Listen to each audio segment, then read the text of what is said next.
유대인들에게 경건의 키워드를 꼽으라라고 말하면 구제, 기도, 금식이라고 말할 수 있습니다.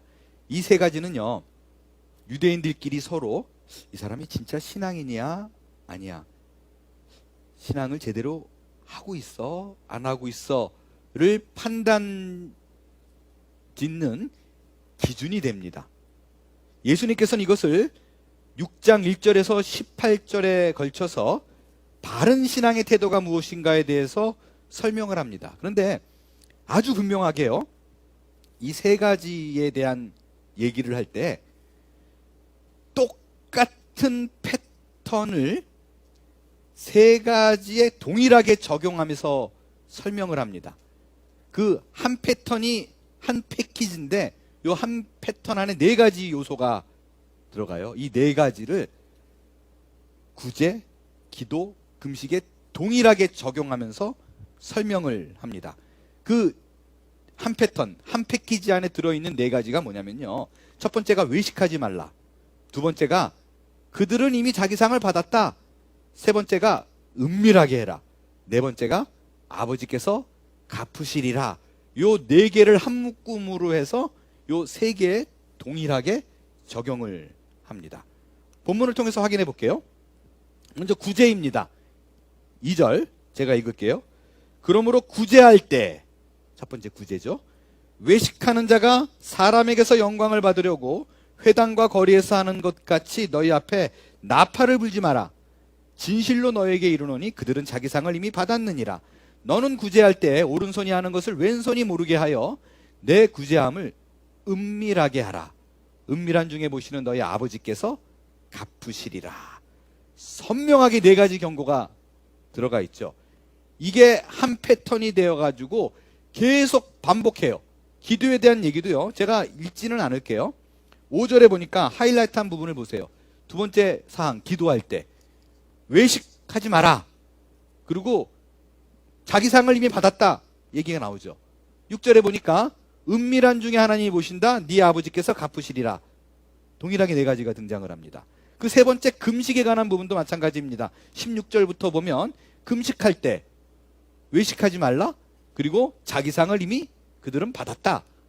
18절 은밀한 중에 하나님이 보신다, 그것을 내 아버지께서 갚으시리라. 아주 정확하게 똑같은 패턴.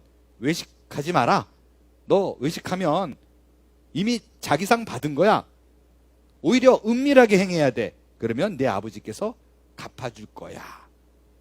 그래서 이 네 가지를 패턴으로 꽉 묶어서 중요하게 여기는 세 가지에 적용했다라는 말은 뭐냐면요, 같은 얘기를 반복했다, 너무나 중요하다는 것입니다. 그래서 우리가 예수님이 이렇게 동일한 얘기를 주야장창 반복할 만큼 중요하게 여겼다라면 우리가 이제부터 바른 신앙의 삶을 살아야겠다라고 맘먹는다면 요 한 묶음으로 된 요 패턴이 우리 삶에 그대로 적용되어야지 주님께서 원하시는 우리가 신앙의 삶 그 방향으로 가는 것입니다. 자, 왜 예수님께서 이런 말씀을 하셨는가? 이 말씀을 하신 이유와 그 의도와 계기가 뭔가 먼저 살펴볼 거예요. 당시에 이 세 가지, 구제, 기도, 금식을 사람들 이렇게 보면서 너 기도했어? 구제했어? 금식했어? 자꾸 캐묻다 보니까, 그걸로 이렇게 판단 짓다 보니까 마치 우리 한국 사람이 너 술 펴? 아유, 술 먹어? 그러면 아니야. 담배 펴? 그러면 아유, 이것처럼 요 세 개를 안 하면 신앙의 레벨이 낮다, 수준이 아니라고 생각을 했어요. 그러다 보니까 자연스럽게 어떤 일이 벌어져요? 집에서 술 먹고 담배 펴도 교회에서 안 하듯이 사람들에게 보일 적에는 이거를 안 하는 척 하는 것이 이들에게 서로 눈 감아주는, 보이지 않는 신앙생활의 한 유형이 돼버렸다는 것입니다. 여러분, 여기서 예수님께서 외식하지 말라라 그랬는데 외식이라는 단어가 헬라어로 히포크리테스라는 단어입니다. 이 히포크리테스라는 단어가 정확하게 헬라어를 착 봐서 한국말로 번역하면 뭐냐면요, 연극 배우라는 뜻이에요. 당시 그리스 로마 이 연극 배우들은 가면을 쓰고 등장을 했어요. 그래서 이 사람이 누군지 몰라요. 근데 그들이 하는 대사와 그들이 하는 연극을 보고 연극의 모습을 행동을 보고 아, 저 이름을 간 저 가면을 쓴 사람은 어떤 사람일 거라고 사람들이 그냥 추측을 하는 거예요. 그 인물이 등장하면 당연히 이렇다. 이런 성격일 거다라고 생각하는 것이죠. 뭐 요즘도 다르지 않잖아요. 요즘도 다르지 않아요. 최근에 넷플릭스에서 오징어 게임 다음으로 인기를 끌은 한국 작품이 있습니다. 수리남이라는 범죄 드라마예요. 이 드라마는요, 실제 중남미의 수리남이라는 나라가 있어요. 거기에 예전에 마약을 조제해서 공급했던 마약 왕이 한국 사람이었어요. 조봉행이라는 사람. 이 한국 사람 실화, 이 사람이 했던 일들을 실화를 드라마로 만든 작품이에요. 이 마약왕 조봉행 씨 역할을 누가 맡았는가? 한국의 유명한 배우 황정민 씨가 맡아가지고 연기했습니다. 이 황정민 씨가 어떤 모습으로 나오냐면요, 이 수리남이란 영화에서 사이비 목사예요. 실제는 마약왕인데 많은 사람들이 목사님 하고 대우합니다. 마약상 두목인데 이 배우 황정민 씨가, 여러분 이거 보신 분은 알지만 이 마약왕에 대한 배역을 얼마나 완벽하게 소화했냐면요, 그냥 이미지 자체가 소름 끼쳐요. 하는 집마다 아주 악랄하고 비열하고 소름 끼치게 연기를 했어요. 누군가 저에게 목사님 그러니까 수리남 줄거리가 뭐야? 그럼 잘 모르겠는데 이 사람이 한 악랄한 모습만은 각인이 돼서 소름이 끼쳐요. 그렇게 연기를 잘했어요. 근데 여러분, 이 황정민 씨가 영화배우가 돼가지고 처음 한국의 청룡영화상에서 나무주연상을 첫 번째 받았던 작품이 뭔지 기억나시나요? 2005년도 작품이에요.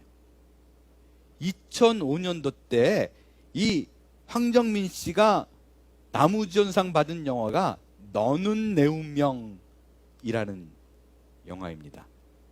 이때 이 천진난만하게 웃고 있는 황정민 씨가 어떤 역할이었냐면요, 그 옆에 전도연 씨가 동네 다방 여조봉원이에요. 근데 이 여자를 너무나 사랑하는 35살 된 농촌 노총각이에요. 근데 얼마나 지극정성으로 사랑하는지, 아니 35살 되면 알 거 다 아는 나이인데 너무너무 순진하고 순박해가지고 그거에 자연스럽게 막 미소가 나와요.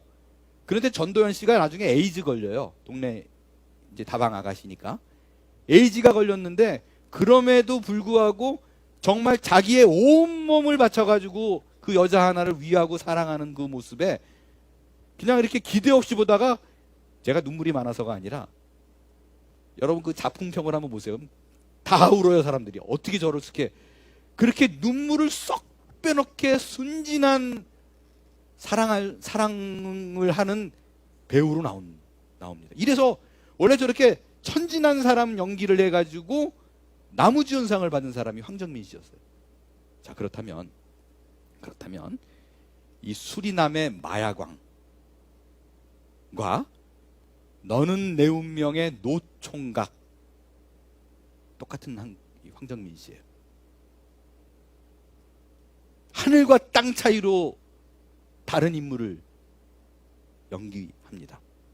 그러면 수리남의 마약왕 이미지와 너는 내 운명의 노총각, 어느 게 이 사람의 진짜예요?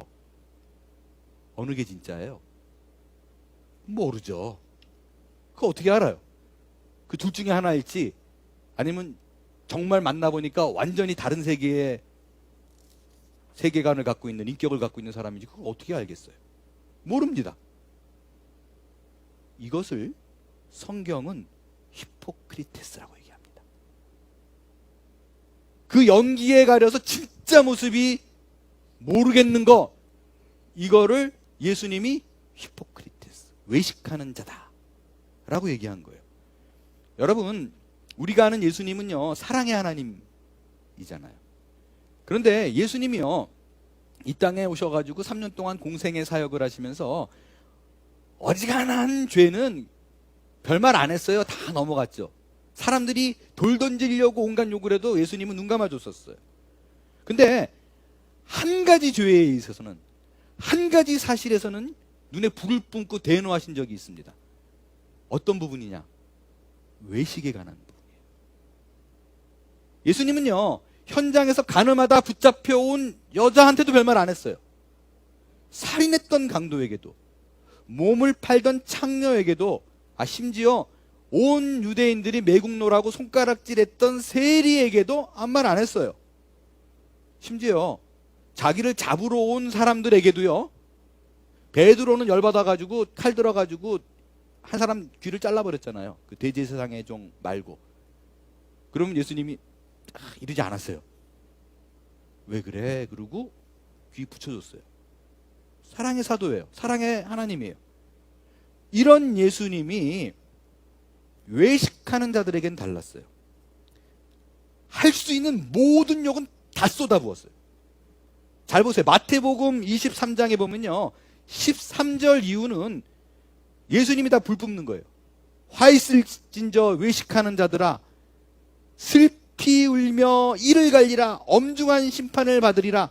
그러다가 결국에는요, 성경에 등장하는 모든 욕 중에 가장 심한 욕을 퍼붓어요. 그게 뭐예요?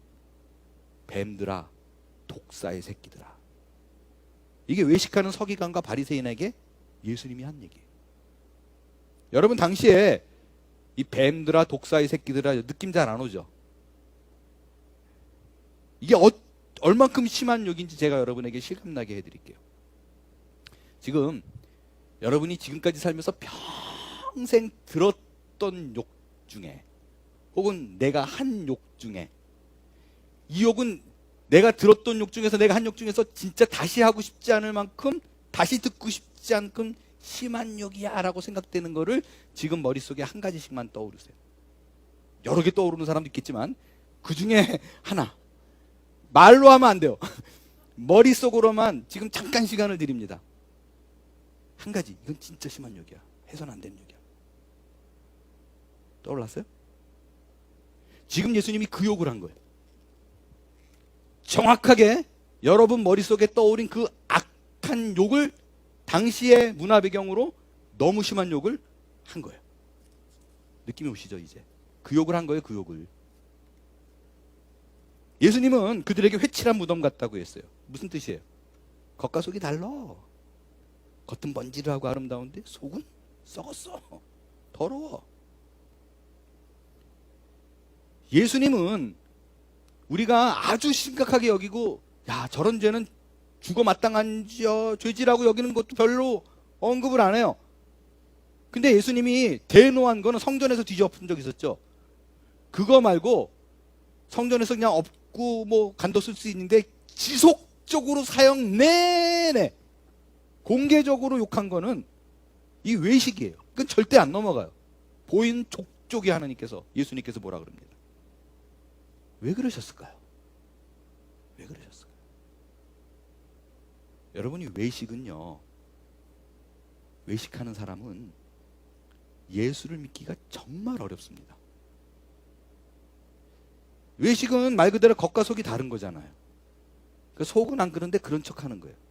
구체적으로 예를 들면, 속에는 부글부글 막 분노가 하루 종일 끓는데 교회만 딱 오면 평화의 사도처럼 보이는 거예요. 온유한 사람처럼 보이는 거예요. 겉으로는 시기, 질투, 분노가 가득한데 사람들이 보기에는, 야, 저 사람은 정말 정이 많어, 어떻게 저렇게 살지? 라고 생각되는 거예요.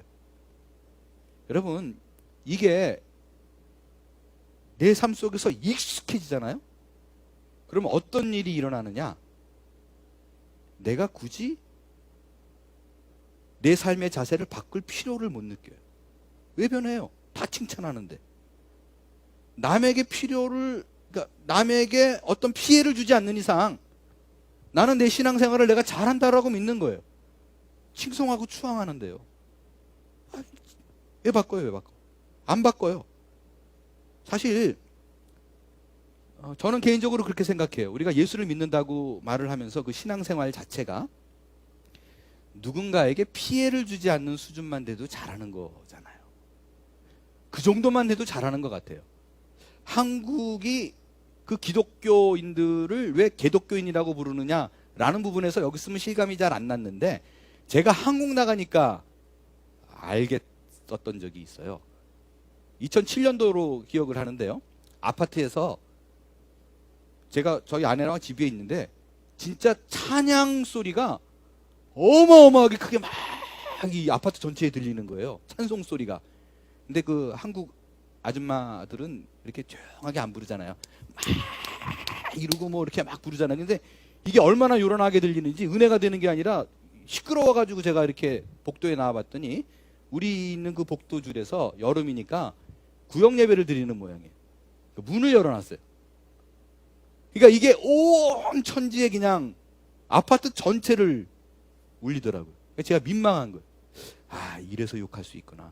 근데 이 찬양하는 사람들은 왜 그래요? 이런 마음도 있을 거예요. 이 찬양을 듣고 누군가 구원을 받아라, 뭐 그런 것이, 난 하나님을 예배하노라. 근데 정작 불신자들은 개독교인들, 이런 거예요. 근데 피해를 주면서 문제는 기독교인들이 피해를 주는 줄 모른다는 거예요. 그러니까 위선자들 절대 남에게 피해를 안 주잖아요. 칭찬을 받습니다. 온 동네 칭찬이 가득합니다. 이게 익숙해지면 어떤 일이 벌어지느냐. 오늘 본문 1절은요, 정확하게 이 부분에 대해서 예수님이 이렇게 얘기합니다. 너희 의를 행하지 않도록 주의하라. 그게 뭐냐면, 나에게 쏟아지는 이 모든 칭찬이 실제는 자기가 아닌데 자기 의가 되는 거예요. 그리고 이게 진짜 나인 줄 알아요. 여러분, 기독교인이라 그러면 어떤 게 기독교인이냐? 여러분, 정말 다른 거 아니에요. 이 사람이 진짜 신자다 아니다 라는 거는 무엇보다도 스스로가 알 수 있어요. 그 내면적으로 진짜 내가 나를 생각할 때, 야, 나는 끔찍한 놈이야 라는 걸 아는 게 기독교인이에요. 내가 사실은 누구를 향해서 이렇게 손가락질하지만, 야, 나도 저런 면이 있는데 라는 걸 아는 사람이에요. 정말 나는 구제불능이다 라는 것을 아는 사람이 크리스찬입니다. 여러분, 우리가 예수를 믿는 이유가 뭐예요? 여러분들이 물으면 뭐 여러 가지 이유가 많이 있겠죠. 저는 너무 외로워서요, 예수를 믿다 보니까 하나님이 나와 함께 계신다는 걸 늘 느껴요. 그래서 믿어요. 그럴 수 있어요. 아, 저는 기도할 때마다 마음에 평안이 있어요. 제가 성경을 보면 위로를 받아요. 뭐 이래서 예수 믿을 수 있어요. 다 좋아요. 근데 정말 당신 예수 왜 믿어? 그러면 이게 정말 내면으로 터져 나와야 돼요. 나 천국 가고 싶어서요. 이게 크리스찬이에요. 근데 천국 가려면 딴 거 없어요. 내 의로는 못 가요. 그래서 자기의 모습을 들여다봤을 때 나는 진짜 못 갈 놈이다라는 걸 아는 사람이 크리스찬이에요. 그런데 위선을 해서 많은 사람들 인식 가운데 온갖 칭찬이 쏟아지는 사람은요, 이걸 잘 몰라요. 굳이 변할 필요를 못 느낍니다. 이게 진짜 무서운 거예요. 사람들이 쏟아지는 칭찬이 실제 자기 모습이 아닌데 이게 내 의가 돼버려요. 그래서 예수님이 공생의 기간에 다른 모든 건 죄는 다 묵인했는데 위선에 관해서는 아주 독소를 퍼붓는 거예요. 절대로 안 돼. 그거 못 고치면 예수 못 믿어. 내가 죄인이고 내가 몹쓸 놈이라는 걸 알아야 예수를 붙잡는데, 이분이 나를 구원해 주실 분이라는 걸 믿는데 내가 의인이면 이분은 나를 도와주는 분이에요. 이 외식하는 자들의 특징이 뭐가 있는가? 지나치게 사람을 의식합니다. 오늘 본문에 외식하는 자들이 구제를 할 때 모습을 뭐라고 기록을 하냐면, 회당과 거리에서 외식을 해도 회당과 거리에서 하고 나팔을 불면서 한다고 돼 있어요. 회당과 거리에서 외식하는 자들이 구제를 막 하는 건 좀 이해가 되죠? 왜 회당과 거리에서 할까요? 사람들이 많으니까. 나 이렇게 구제한다, 나 이렇게 괜찮은 사람이야, 보여줘야 돼. 그래서 사람이 많은 곳에서 합니다. 나팔을 불지 말라는 건 무슨 뜻이에요? 제가 이 부분이 무슨 뜻인가 이제 여러 주석들을 살폈는데, 주석 이 성경 학자들도 저마다 얘기들이 다 달라요. 이 얘기 저 얘기가 많다는 건 뭔지 잘 모른다는 거거든요. 왜냐하면 정확한 어떤 근거가 있으면 딱 답이 나오는데, 그러니까 이런 얘기들이 있어요. 나팔을 불지 말라는 게 자기가 누구를 구제하고 싶으면 구제품들, 돈 뭐 이런 거 갖고 와가지고 성전에서 나팔을 쫙 불면 사람들이 이제 필요한 사람들이 모이면 내가 구제한다 라는 걸 보여주기 위해서 나팔을 불었다 뭐 이런 얘기도 있고, 그 구제함의 문양이 앞에 이제 큰 나팔이 있었다라는 얘기도 있고, 더 재밌는 건 동전을 그 구제함에 똑 떨어뜨리면 땡그랑 소리가 나팔처럼 울렸대요. 근데 이런 게 잘 이렇게 신빙성이 저한테는 없어요. 이게 학자들이 같은 말을 하는 사람이 없어요. 근데 이거구나라고 딱 마음에 온 게 하나 있더라고요. 그건 뭐냐면, 제가 한국 사람이라서 그런지 몰라요. 이거는 한국 문화랑 너무 맞아요. 뭐냐면 뭐 하나 생기면 빅마우스들 있죠. 뭘 말해야 돼. 어떻게든 뭐 하나 있으면 막 떠들고 다녀야 돼요. 자기가 뭐 하나 하면 동네방네 다 자기 뭐 했다고 얘기하는 사람들을 우리가 뭐라 그래요? 나팔 분다 그러잖아요. 아, 나팔 좀 불지 마. 딱 그 얘기. 외국 사람이 이 얘기를 그렇게 써놨더라고요. 외국 학자가 나팔 불듯이 자기 가시를 하고 다니는 사람, 이런 거 하지 말라.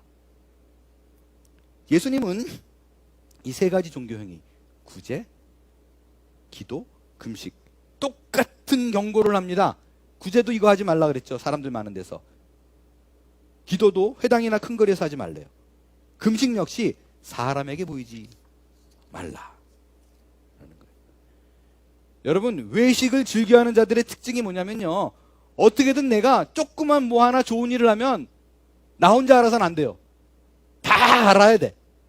다 알아야 돼요. 그렇지 않으면 못 견디는 거예요.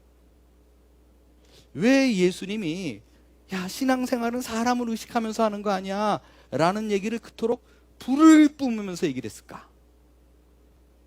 이런 이유예요. 얼마 전에 어느 한 교우님이 저에게 이런 질문을 해오셨어요.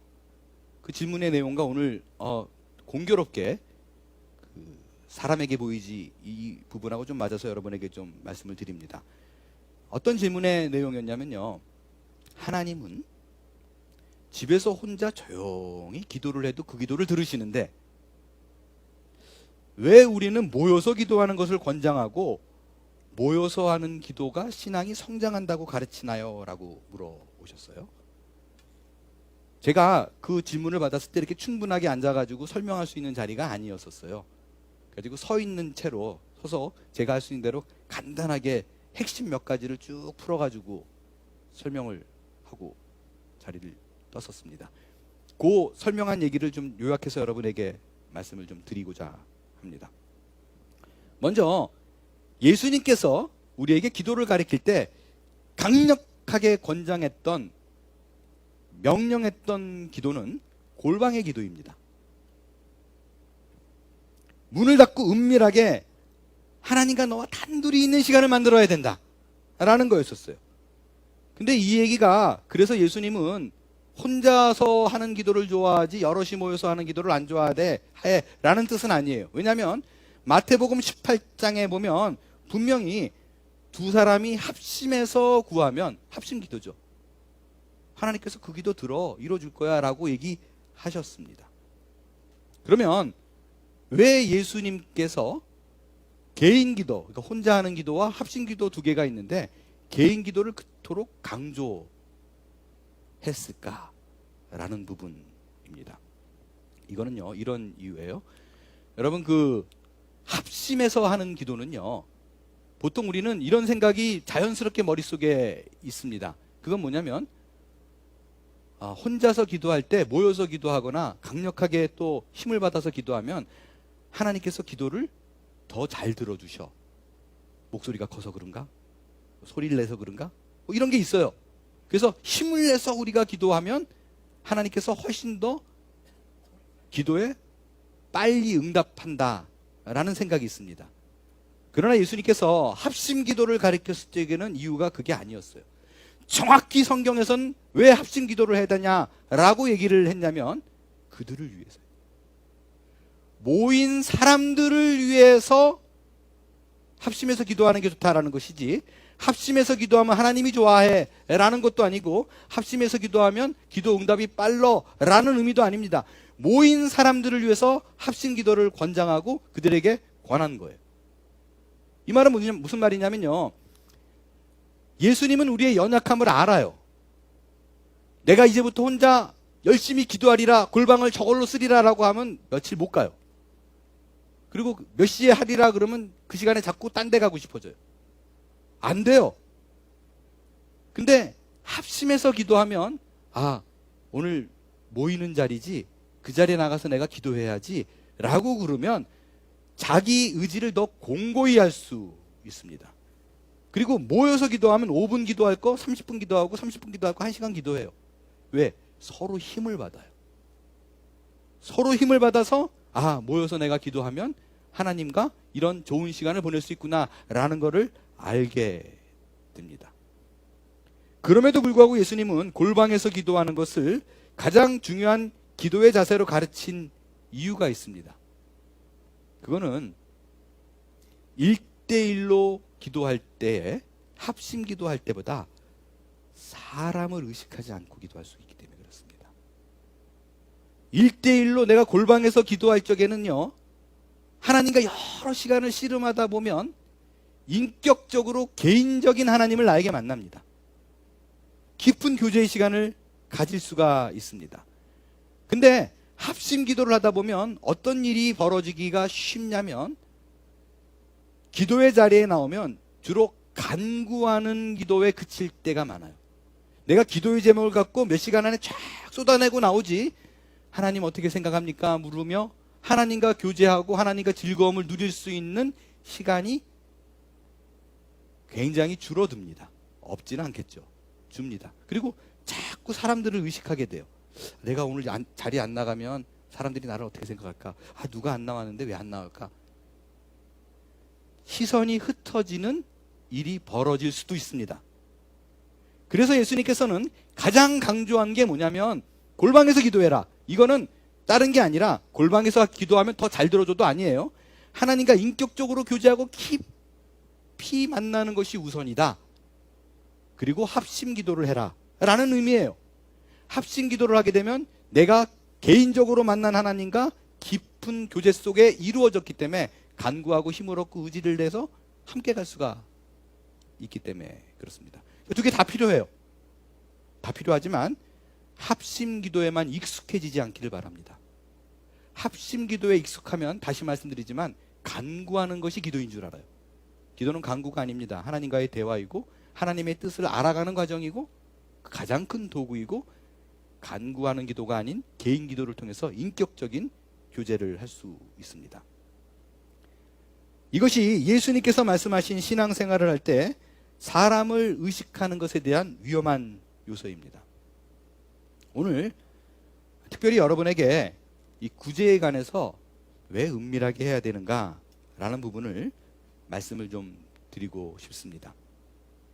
제가 몇 번을 말씀을 드렸는데요, 또 개인적으로 저한테 이 구제에 대해서 저에게 물어본 분이 있을 때 제가 개인적으로는 얘기를 했지만, 이렇게 오피셜리 공적으로 많은 교우분들에게 정확하게 풀어서 설명한 적은 없는 것 같아서 오늘 제가 좀 설명을 좀 드리고 싶습니다. 저희 교회에서는요, 어떤 형태의 도네이션이든지 간에 기부자의 명단을 공개하지 않습니다. 그 이유는 아주 단순합니다. 왜냐하면 그 이름을 공개하는 순간 예수님께서 지금 말씀하신 그가 받아야 될 하늘의 상급이 없어져요. 자기가 받을 상을 이미 받은 거예요. 공개자의 이름이 공개되어서, 그러니까 기부자의 이름이 공개되어서 사람들이 칭찬하는 순간 하늘의 상은 없어집니다. 그게 2절의 말씀이에요. 이보다 더 큰 이유가 있습니다. 그거는 공개를 하는 순간 은밀하게 구제를 행하는 그들을 향해서 하나님께서 갚아주시는 기회를 교회가 뺏는 거예요. 은밀하게 할 적에 하나님께서 갚아주시려고 준비를 다 했는데 공개하는 순간 자기 상을 받았기 때문에 하나님이 그에게 베풀 기회가 사라지게 됩니다. 이게 가장 큰 이유예요. 또 다른 이유가 있습니다. 그거는요, 비공개로 하는 것이, 물론 공개하면 재정에는 확실히 도움이 됩니다. 일일이 다 명단 공개하고 칭찬해주고 뭐 얘기하는 교회는 확실히 재정이 풍족해지는 것을 압니다. 그럼에도 불구하고 비공개로 하는 이유는 그것이 여러분의 신앙에 도움이 된다고 생각하기 때문에 그렇습니다. 예를 들면 이런 거예요. 저희 교회는요, 헌금자의 명단을 공개하지 않습니다. 그럼에도 불구하고 우리 교회는 꾸준하게 11조, 감사헌금, 선교헌금, 구제헌금, 그리고 매달 액수를 정해놓고 그것이 주정이든 월정이든 간에 꾸준하게 자동으로 교회에 지급이 되도록 해놓으신 분들이 꽤나 많이 계십니다. 사실 교회의 재정은, 그 교회의 유지는 이렇게 꾸준하게 헌금하시는 분들 때문에 유지가 가능한 겁니다.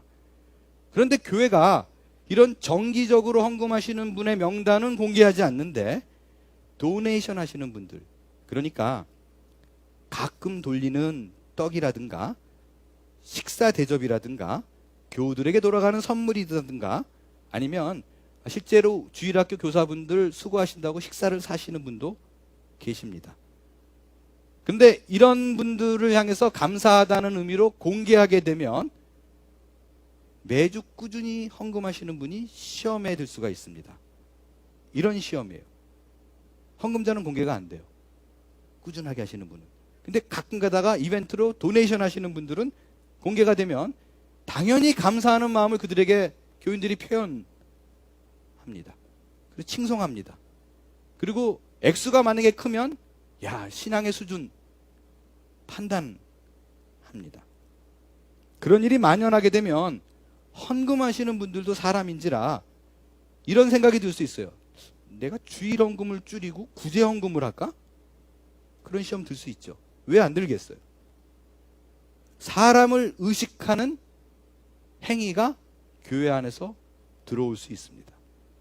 만약 이렇게 된다면 교우들의 신앙을 지켜줘야 될 교회가 오히려 바른 신앙으로 가지 못하게끔 막는 역할을 하게 되는 것입니다. 그래서 우리 교회에서는 어떤 형태의 도네이션도 구제도 명단을 공개하지 않습니다.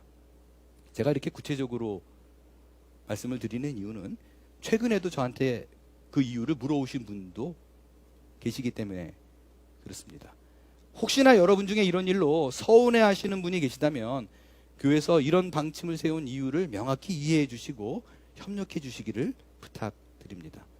이것이 바로 사람을 의식하게 되는 순간 너의 많은 그 신앙의 부분이 무너지게 된다는 예수님의 가르침에 교회가 순종하고 따르는 길이라고 저는 믿습니다. 그럼 마지막으로 바른 구제의 방법은 어떤 것인가? 지속적으로 말씀드린 대로 은밀하게 입니다. 예수님은 내 구제를 사람에게 드러나 보이지 마. 은밀하게, 조용하게. 근데 이 은밀함의 수준이 어느 정도냐면요, 오른손이 하는 것을 왼손이 모르게 입니다. 이 말을 들으면 우리는 자연스럽게 이렇게 생각을 합니다. 아, 그래, 내가 하는 구제를 남들이 모르게 해야 돼 라고 생각합니다. 성경을 다시 보세요. 성경은 그렇게 얘기하잖아요. 오른손이 하는 걸 왼손이 모르게 해요. 이 말은 무슨 말이에요? 네가 구제하는 거 너도 모르게 하라는 거예요. 여러분, 이게 가능해요? 이게 가능해요? 이게 가능해요.